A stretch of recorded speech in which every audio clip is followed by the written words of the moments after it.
स्वागत है आपका। देख रहे हैं आप सी न्यूज भारत, आपके साथ मैं हूं श्वेता तिवारी।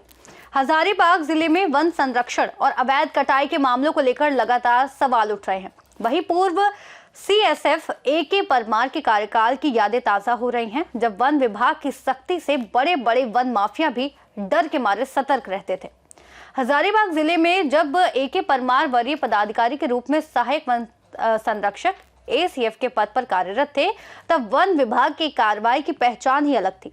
उनके कार्यकाल के दौरान अवैध लकड़ी कटाई, वन भूमि अतिक्रमण और खनन से जुड़े लोग उनके डर से सचमुच हतप्रभ रहते थे। बताया जाता है कि बड़े कंपनियों पर भी वन अधिनियम के तहत केस दर्ज कराए गए थे, जिससे जंगलों में अवैध गतिविधियों पर काफी हद तक रोक लगी हुई थी। आम लोगों और पर्यावरण प्रेमियों में भरोसा था कि शिकायत करने पर निष्पक्ष और कठोर कार्रवाई होगी, लेकिन AK परमार के सेवानिवृत्त होने के बाद वन विभाग की सक्रियता में कमी नजर आने लगी है। वर्तमान में ना तो अवैध कटाई और वन संसाधनों के दुरुपयोग पर वैसी रोक दिखाई देती है और ना ही माफियाओं से पहले जैसा कानून का डर। शिकायतें बढ़ रही हैं, लेकिन प्रभावी कार्रवाई न होने के कारण हालात चिंताजनक बने हुए हैं। पूर्व ACF AK परमार खुद कई बार ये कह चुके हैं कि कानून का डर ही अपराध को रोकता है। आज उनकी ये बात हजारीबाग के हालात पर सटीक बैठती दिख रही है। सवाल ये है कि आखिर विभाग में वे कमी क्या आ गई? क्या ये इच्छा शक्ति की कमी है या किसी दबाव का असर या जांच का विषय बना हुआ है? नमस्कार, आप देख रहे हैं सी न्यूज भारत। मैं आपको ऐसे अधिकारी से हम आपको मिलाना चाहता हूँ कि यहाँ बड़े बड़े माफियाओं को, बड़े बड़े बालू माफियाओं, शराब माफियाओं या फिर अफीम माफिया हो या जंगल में किसी तरह का भी माफिया हो, उन लोग नाम से कांपते थे। नाम सुनकर उनका कांपते थे। जब इनकी गाड़ी जब जमीन पे या जब जंगल की ओर बढ़ती थी तो लोग को हुंकार मचते थे कि आ गए हैं, आज तो हम लोग क्या होगा, बच नहीं पाएंगे। उनका नाम AK परमार, जो पश्चिमी परमंडल हजारीबाग के ACF पद पे प्रभार थे। जब वहां रिटायर होने के बाद जब अपने घर पे आए तो इनसे जानना चाहते हैं कि पहले कुछ लोग पूरा माफिया डरते थे और आखिर अब क्यों नहीं डर रहे हैं? अभी तो DFO हजारीबाग में है, RCF सब है, पदाधिकारी भी है, पर अभी खुलेआम अवैध कोयला या बालू हो, जुड़े से जितने भी जुड़े हुए 2 नंबर काम हो, सारा खुलेआम हो रहा है। क्या इनका संरक्षण कौन दे रहा है? इसके विस्तार से हम जानते हैं। AK परमार जो ACF पद पे थे, क्या सर अभी जिसमें आप थे उसमें बड़े बड़े माफिया लोग जो थे, खदान जितने अभी चला रहे थे, उन लोग आपकी जब गाड़ी जब निकलती थी तो उन लोग पहले सतर्क हो जाते थे कि आने वाले हैं, अब क्या होगा?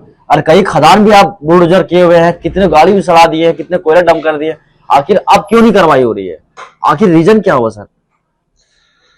देखिए, हमारा एक अपना ये था कि कोई भी व्यक्ति गांव से हो या शहर से हो, सूचना अवैध कार्य का देता था, वो जान जोखिम में लेकर के वो सूचना देता था, तो हम समझते थे कि मेरा ये दायित्व है कि अवैध कार्य को रोकें और त्वरित कार्रवाई के लिए हम एज ए लीडर अपने तत्पर रहते थे। तब हमारे पीछे का जो सेना है पूरे उमंग से, पूरे माने जोश से उस पर कार्रवाई करते थे। तो एक माने उमंग रहित उत्साहित लीडर की आवश्यकता है, और यदि ऐसा होगा तो नए जो वनरक्षकों की नियुक्ति हुई है, निश्चित रूप से फिर वही पहला वाला जो था कार्रवाई होना शुरू होगा। और उसमें थोड़ा सा ये नहीं सोचना होगा कि हम रात में जा रहे हैं तो जान मेरा जोखिम है। जब जिस विभाग के लिए हम काम करते हैं तो उस विभाग के लिए मेरा जान ही चला जाएगा तो कोई बड़ी बात नहीं है। इसीलिए इसको माने पूरी तत्परता से विभाग के पदाधिकारियों को ये सोचना चाहिए कि हम लोग जो अपना जिंदगी जीना था वो जी लिए, हमारे सक्सेसर जो आएंगे बाद का जो जिंदगी जीने वाले हैं उसके लिए पारिस्थितिकी संतुलन बना रहे, इकोसिस्टम संतुलित रहे, वाइल्ड लाइफ यदि हमारा संरक्षित रहेगा या पूरे जितने भी ब्रह्मांड में जितने जीव हैं सब संतुलित रहेंगे, तभी ये इकोसिस्टम जो है संतुलित रहेगा। अभी जो है निकट भविष्य में बहुत सा कोल कंपनियां आई हैं।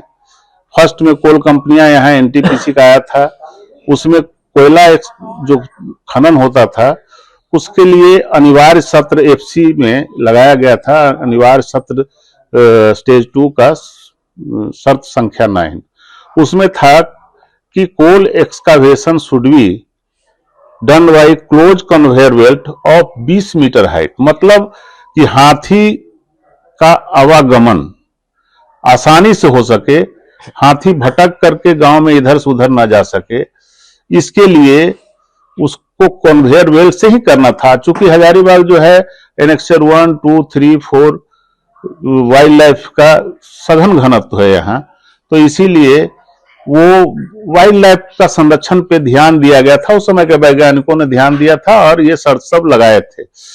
बहुत सा शर्त लगा था कि जो लोकल नाला है वो वन्य जीव का सही, उसके साथ साथ आम आदमियों का वो लाइफ लाइन है, तो उसको संरक्षित किया जाए, उसमें खनन नहीं किया जाए, भले ही वो क्यों नहीं लीज एरिया में हो, लेकिन उसको खनन नहीं किया जाए और उसके दोनों छोर पर 50 मीटर का ग्रीन बेल्ट डेवलप किया जाए।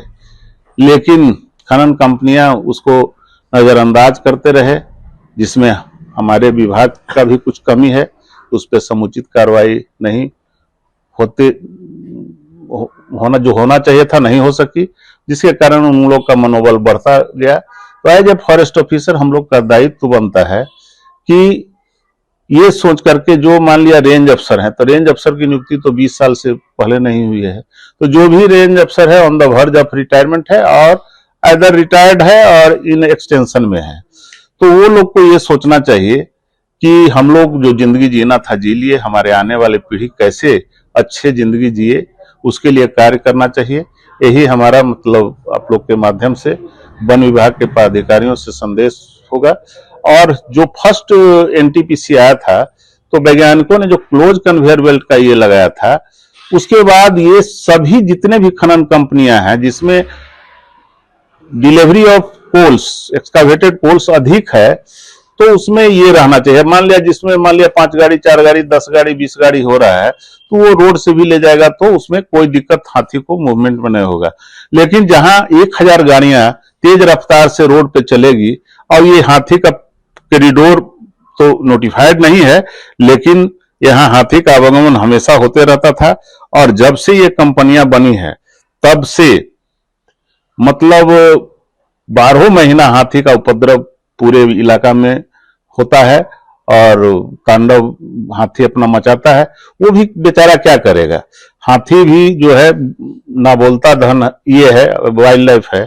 यदि आदमी को कोई तकलीफ होता है तो हम लोग जो है रोड जाम कर देते हैं, सभा आयोजित करते हैं,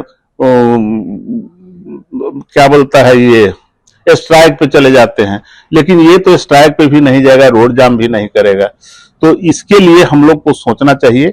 और ये जो प्रतिभा भी हाल में पूर्वी में हाथी भटक करके गांव में गया, वहां पे नंगा तार से हाथी सट गया, हाथी की मौत हो गई। तो ऐसा नहीं है कि मानव जीवन ही त्रस्त हो रहा है, वाइल्ड लाइफ भी उससे त्रस्त हो रहा है।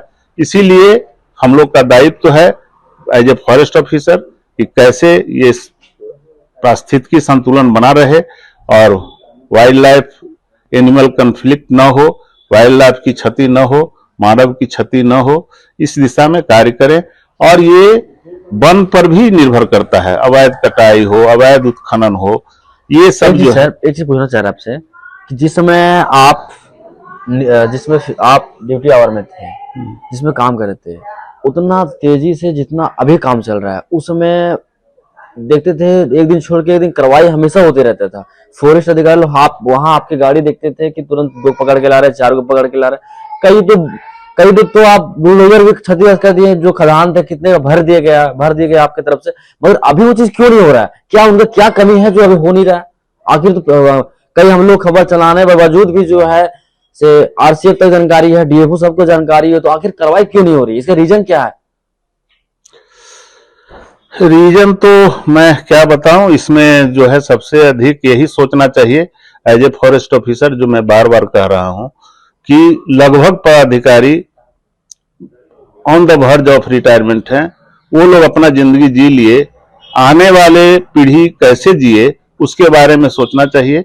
उसके बारे में जो भी त्वरित कार्रवाई हो सके करना चाहिए।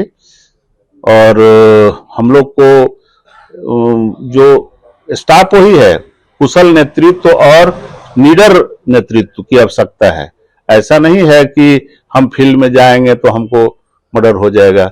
हाँ, उसमें विवेक की भी आवश्यकता होती है, विवेकपूर्ण कार्रवाई के लिए ये करना चाहिए।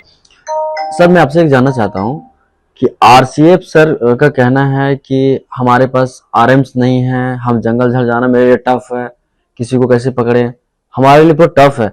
क्या जिसमें आप जाते थे कि आरएम्स ले जाते थे सर? देखिए, गोली में जो होता है, गोली से अधिक ताकत होती है। मनोबल चाहिए, दृढ़ प्रतिज्ञा चाहिए, निष्ठा चाहिए, तो कार्रवाई करने में कोई ऐसा ताकत नहीं है।